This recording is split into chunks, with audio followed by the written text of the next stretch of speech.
तो चलिए नया सवेरा की शुरुआत करते हैं और सबसे पहले बात करते हैं प्रधानमंत्री नरेंद्र मोदी आज मुंबई के दौरे पर रहेंगे और पीएम इंडिया मैरीटाइम वीक 2025 में शामिल होंगे और मैरीटाइम लीडर्स कॉन्क्लेव को संबोधित भी करेंगे। आंचल, बिल्कुल, और इसके साथ ही वो ग्लोबल मैरीटाइम सीईओ फोरम की भी अध्यक्षता करने वाले हैं। ऐसे में मैरीटाइम समिट ब्लू इकोनॉमी के लिए कैसे गेम चेंजर साबित होगा, देखते हैं इस खास रिपोर्ट के जरिए। मुंबई में इंडिया मैरीटाइम वीक 2025 का आयोजन किया जा रहा है। प्रधानमंत्री नरेंद्र मोदी इसमें शामिल होंगे। कार्यक्रम नेस्को एग्जीबिशन सेंटर में आयोजित होगा। इंडिया मैरीटाइम वीक 2025 वैश्विक समुद्री पारिस्थितिक तंत्र के भविष्य पर विचार विमर्श करने के लिए सभी हितधारकों को एक साथ लाता है। 27 से 31 अक्टूबर तक चलने वाले इंडिया मैरीटाइम वीक 2025 का विषय महासागरों का एकीकरण, एक समुद्री दृष्टिकोण है।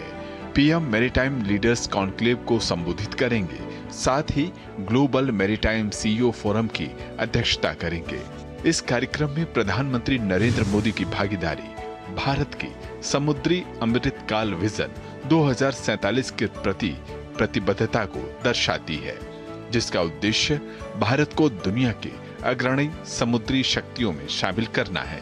इस कार्यक्रम में 85 से अधिक देशों की भागीदारी, 1 लाख से अधिक प्रतिनिधि और 350 से अधिक अंतर्राष्ट्रीय वक्ता शामिल होंगे।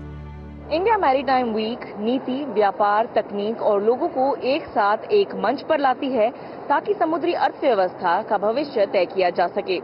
प्रधानमंत्री नरेंद्र मोदी की उपस्थिति उनके समुद्री क्षेत्र के विकास और मैरीटाइम अमृतकाल विजन 2047 की प्रतिबद्धता को दर्शाती है।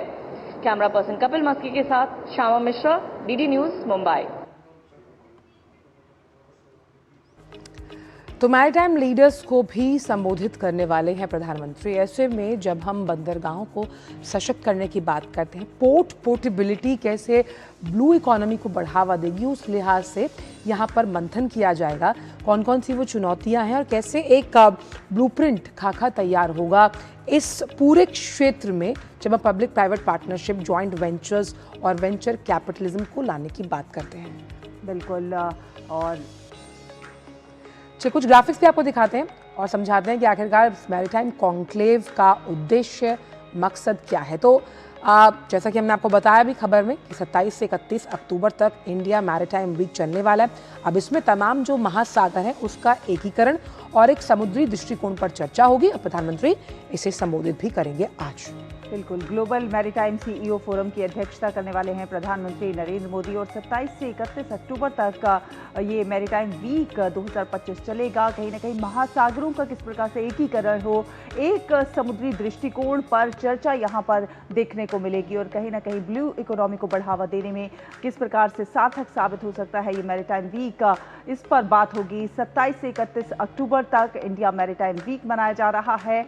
महासागरों का एकीकरण, एक समुद्री दृष्टिकोण पर चर्चा बेहद महत्वपूर्ण रहने वाला है। प्रधानमंत्री Narendra Modi maritime leaders conclave को संबोधित करने वाले हैं। ग्लोबल मैरीटाइम सीईओ फोरम की ये बैठक का 27 से 31 अक्टूबर तक इंडिया मैरीटाइम वीक और प्रधानमंत्री की उपस्थिति इसे और भी ज्यादा खास बनाने वाली है। महासागरों का एकीकरण, एक समुद्री दृष्टिकोण पर चर्चा इसे और खास बनाती है। श्यामा मिश्रा हमारी सहयोगी मुंबई से हमारे साथ जुड़ गई हैं ज्यादा जानकारी के साथ। श्यामा, कितनी महत्वपूर्ण है ये मैरीटाइम वीक और प्रधानमंत्री नरेंद्र मोदी का संबोधन, इसे किस प्रकार से और ज्यादा महत्वपूर्ण बना देता है, किस प्रकार से ब्लू इकोनॉमी को बढ़ावा देने में ये सार्थक साबित हो सकता है?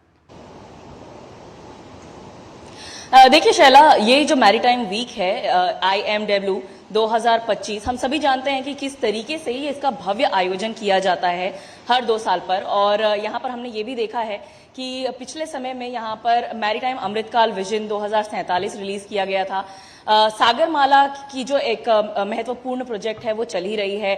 गति शक्ति, पीएम गति शक्ति और अन्य स्कीम्स में भी इसे एनरोल किया जा रहा है ताकि भारतीय मैरीटाइम सेक्टर जो है वो एक ग्लोबल लीडर बन सके। और यही एक एम है कि 2047 तक भारत ग्लोबल मैरीटाइम सेक्टर को लीड करे। उसी लिहाज में ये जो वीक है, मैरीटाइम वीक, बहुत अहम है, क्योंकि इसमें हमने देखा है कि 1 लाख से ज्यादा पार्टिसिपेंट्स इसमें आ रहे हैं और कई सारे जो एग्जिबिटर्स हैं उन्होंने अपने स्टॉल लगाए हैं। करीबन 350 जो स्पीकर्स हैं वो आए हुए हैं। कई इंटरनेशनल स्पीकर्स यहाँ पर मौजूद हैं। 85 कंट्रीज हैं जिसके स्पीकर्स यहाँ पर आ रहे हैं। तो आप समझ सकते हैं कि भारत का इस वक्त जो अगर वर्ल्ड मैप पर अगर हम बात करें तो कितना अहम रोल भारत निभा रहा है इंडिया मैरीटाइम वीक को आयोजित करके। आज की बात कर लें तो आज तीसरा दिन है और प्रधानमंत्री नरेंद्र मोदी आज शाम में यहाँ पर आएंगे। साथ ही वो ग्लोबल सीईओ फोरम को संबोधित करेंगे और लीडर्स कॉन्क्लेव को भी संबोधित करेंगे। एग्जीबिशन में भी जाएंगे और वो कुछ स्टॉल्स का निरीक्षण भी करेंगे।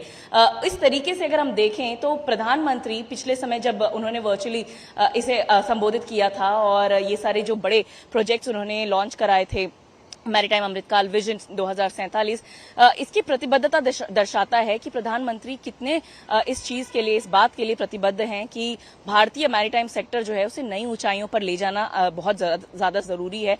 क्योंकि हमने एक नेट जीरो का लक्ष्य रखा हुआ है। मैरीटाइम सेक्टर, आप ब्लू इकोनॉमी की बात कर लीजिए या अन्य जो रिलेटेड बातें हैं मैरीटाइम सेक्टर से, उन सब की बात कर लीजिए, तो नेट जीरो पे की तरफ बढ़ना काफी अहम है और साथ ही इसीलिए यहाँ पर कई सारे ग्रीन इनिशिएटिव्स भी लिए जा रहे हैं। पहले दिन पे हमने देखा जब जो केंद्रीय मंत्री हैं पोर्ट शिपिंग्स के सर्बानंद सोनोवाल, उन्होंने नेदरलैंड्स के साथ एक काफी अहम करार MOU हस्ताक्षर किया और साथ ही एक लेटर ऑफ इंटेंट भी जारी किया गया, जहां पर डिजिटल ग्रीन स्मार्ट जो पोर्ट्स हैं उसकी एक तरीके से नींव रखी गई या उसकी तरफ में आगे काम किया जाएगा। ऐसे ही कई सारे देशों के साथ में MOU साइन हो रहे हैं, कई सारे स्टेट्स के साथ में, राज्यों के साथ में साइन हो रहे हैं। और अगर हम दूसरे दिन की बात करें यानी कि कल की बात करें तो 38,000 करोड़ का माफ कीजिए जो MOUs हुए हैं वो साइन किए गए हैं। तो आप समझ सकते हैं कि इसकी भव्यता कितनी बड़ी है, इसका स्केल कितना बड़ा है। और ये 5 दिन लगातार चलने वाला है। मुंबई का जो ये नेस्को इलाका है, गोरेगांव इलाका है, काफी बड़ा आयोजन किया गया है और पहले ही दिन पर हमने देखा केंद्रीय मंत्री अमित शाह वहां पर आए हुए थे, उन्होंने इसका इनॉग्रल सेशन एड्रेस किया और उसके बाद आज हम देख रहे हैं प्रधानमंत्री यहां पर आ रहे हैं। तो भारत के लक्ष्य से और पूरे विश्व के लक्ष्य से ब्लू इकोनॉमी को बढ़ावा देने के लिए इंडिया मैरीटाइम वीक 2025 काफी अहम रोल प्ले कर रहा है यहाँ। और वहीं क्योंकि हम यहाँ पर 1 लाख से ज्यादा डेलीगेट्स को एक्सपेक्ट कर रहे हैं, प्रदर्शक हैं, कई देश हैं जो यहाँ पर हिस्सा ले रहे हैं, पब्लिक प्राइवेट पार्टनरशिप को कितना बड़ा बूस्टर डोज मिलते हुए देखती हैं आप? बिल्कुल, जो PPP मॉडल है यहाँ पर इसे भी काफी ज्यादा एक सपोर्ट मिल रहा है, सपोर्ट सिस्टम मिल रहा है, क्योंकि ये बात बहुत अब क्लियर हो चुकी है कि सभी इनिशिएटिव, सभी जो स्कीम्स हैं वो गवर्नमेंट अपनी तरफ से नहीं ले सकता है। इसीलिए गवर्नमेंट चाहता है कि जो प्राइवेट सेक्टर है वो भी यहाँ पर आगे बढ़े, पब्लिक के साथ में जो PSUs हैं उनके साथ में या जो गवर्नमेंट इनिशिएटिव्स हैं उनके साथ में आए और छोटे छोटे जगहों पर, क्योंकि हम जानते हैं कि भारत में कई बड़े मेजर पोर्ट्स हैं जो गवर्नमेंट रन है और काफी कम ऐसे पोर्ट्स हैं जो प्राइवेटाइज्ड हैं। इन सभी पोर्ट्स से एक बहुत बड़ा हिस्सा जो ट्रेड बिजनेस का होता है वो आता है और ऐसा बताया जा रहा है कि 95% ट्रेड जो होता है वॉल्यूम उसका इस तरीके से होता है, मैरीटाइम सेक्टर की तरफ से होता है, ब्लू इकोनॉमी की तरफ से होता है और 75% वॉल्यूम में, 70 to 75% वैल्यू में इसका ट्रेड होता है। तो हम समझ सकते हैं कि कितना बड़ा यहाँ पर अपॉर्चुनिटी है कई सारे प्राइवेट प्लेयर्स के लिए, क्योंकि आप सामने आए, गवर्नमेंट आपको सपोर्ट कर ही रही है और एक बहुत बड़ा यहाँ पर अपॉर्चुनिटी है, क्योंकि भारत एक ऐसा देश है जो समुद्र से घिरा हुआ है 3 तरफ से और 7,500 किलोमीटर की कोस्ट लाइन है हमारी। कई सारे जगह हैं जहां पर अभी भी पोर्ट्स लाने के, पोर्ट्स खड़े करने की अपॉर्चुनिटीज हैं, अगर भविष्य के लिहाज से देखा जाए तो भारत का सटे ही वाधवान पोर्ट अब नया आ रहा है, तो मैरीटाइम सेक्टर से भारत को कितनी संभावनाएं नजर आती हैं? देखिए, हमने जब पहले क्वेश्चन में मैंने आपको बताया था कि भारत के लिए ये काफी अहम है, क्योंकि भारत एक तरीके से ये इस बात का मंत्र तो भारत लेके चल ही रहा है, वसुदैव कुटुंबकम, लेकिन मैरीटाइम लीड करने का, ग्लोबल मैरीटाइम सेक्टर को लीड करने का भी एक भारत का बहुत बड़ा लक्ष्य है। और 2047 तक हम आपको जिस तरीके से बता रहे थे पहले, मैरीटाइम अमृतकाल विजन जो है उसमें ये चीजें लिस्टेड है, उसमें ये चीज सारी बातें बताई गई हैं। अब इसमें आप इस तरफ से इस ओर में डायरेक्शन में कैसे जाते हैं, आपको सस्टेनेबिलिटी का ध्यान रखना है, आपको ग्रीन इनिशिएटिव्स का ध्यान रखना है, साथ ही आपको सारी तकनीकों का, नए तकनीकों का यूज करना है, आदान प्रदान करना है, आपको सारे पोर्ट्स जो हैं डिजिटलाइज करने हैं। इन्हीं डायरेक्शन में हमने कई सारे देशों के साथ में बातचीत हमारी चल रही है। भारत के पास में जिस तरीके से हाइड्रोजन का भंडार है, हाइड्रोजन हम उत्पन्न कर रहे हैं, हम जिस तरीके से मैंने आपको नेदरलैंड्स की बात बता रही थी, नेदरलैंड्स जो है भारत से अगले आने वाले कुछ सालों में कई बड़ा अमाउंट हाइड्रोजन का वहां भारत से लेगा। और इसीलिए श्यामा, आप समझ सकते हैं कि भारत के लिए कितनी बड़ी अपॉर्चुनिटी है, बिल्कुल, दूसरे देशों के लिए भी भारत से मिलने वाली जो ये जी, best और practices इसीलिए हैं, जब हम उसके लिए ग्लोबल बहुत बड़ी opportunity इसीलिए हम ग्लोबल साउथ की अगुवाई के तौर पर जब भारत को देखते हैं मुखर और प्रखर रूप से, तो कैसे भारत जो ग्लोबल सप्लाई चेन्स हैं उसको इम्प्रूव करेगा और जो इससे जुड़े हुए अलाइड सेक्टर्स हैं उसमें भी फायदा मिलता हुआ नजर आएगा इस मैरीटाइम समिट से। बहुत बहुत शुक्रिया, आपसे लगातार आगे भी इस विषय पर चर्चा होती रहेगी।